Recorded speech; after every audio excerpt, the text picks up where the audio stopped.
महाकारुणिक तथागत भगवान गौतम बुद्ध तसेच परमपूज्य बोधिसत्व डॉक्टर बाबा साहेब आम्बेडकर इनको मेरा त्रिवार नमन।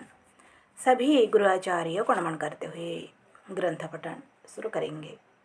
आप सबका स्वागत है। धम्मपद बाल वर्ग गाथा और कथा।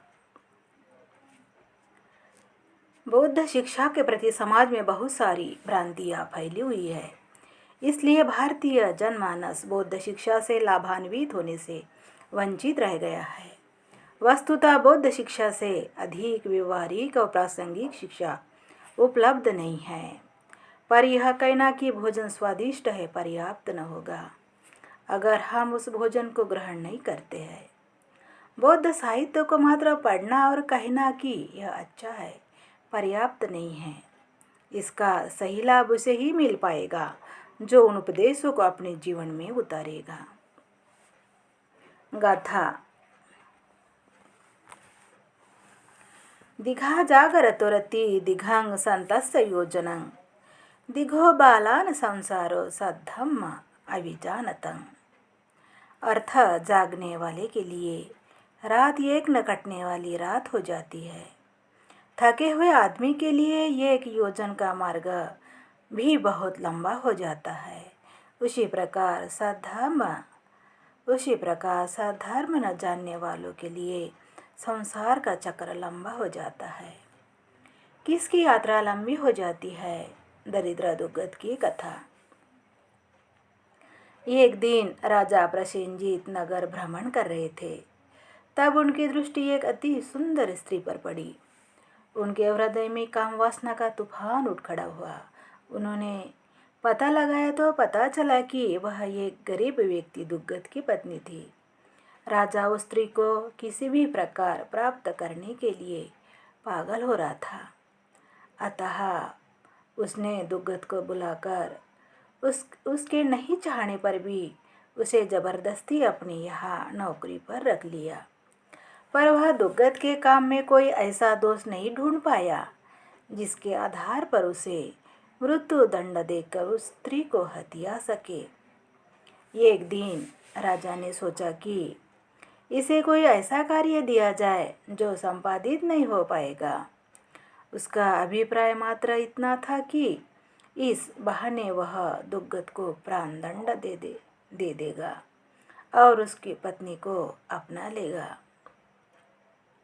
उसने संध्या बेला में स्नान से पूर्व ही कुमुद कमल के फूल और अरुणावती लाने का आदेश दिया।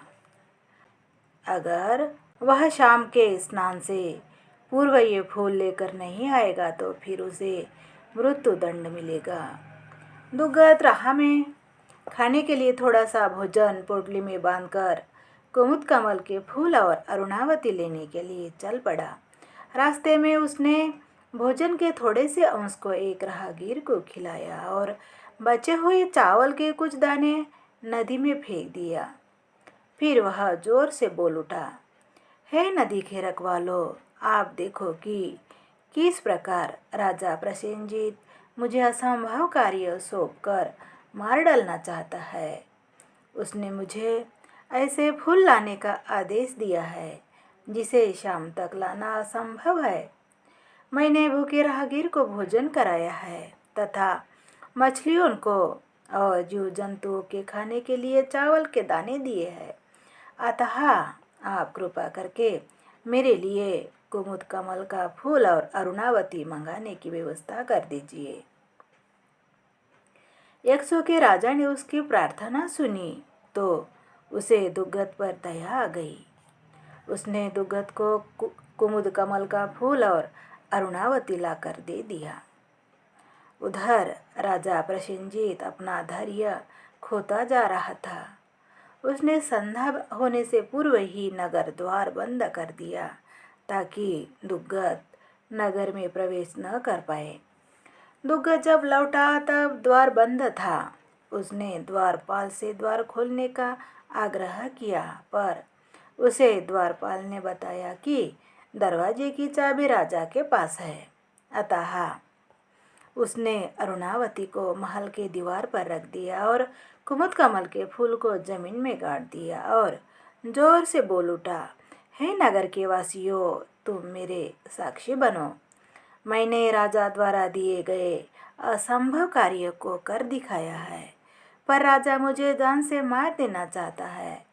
ऐसा कहकर वह जैतवन विहार की ओर चला गया और संपूर्ण रात भिक्षुओं के पास भयभीत होकर सोता रहा। उधर राजा प्रसेनजीत की हालत बहुत खराब थी। उसे पूरी रात बुरे बुरे सपने आते रहे, भयानक आवाज़ें आती रही।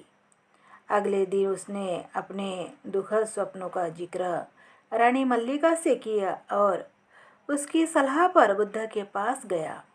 वहां पहुंचकर राजा ने शास्ता को प्रणाम किया और उन्हें बताया, कल की रात इतनी लंबी थी मानो समाप्त ही नहीं हो रही थी।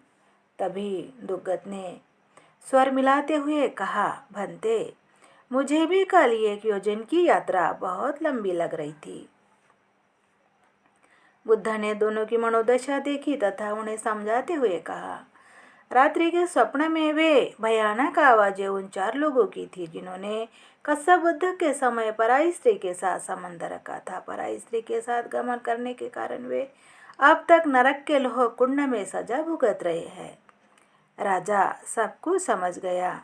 उसे अपनी गलती का एहसास हो गया। तब शास्ता ने धम्म प्रवचन करते हुए यह गाथा कही, आप सबका मंगल हो।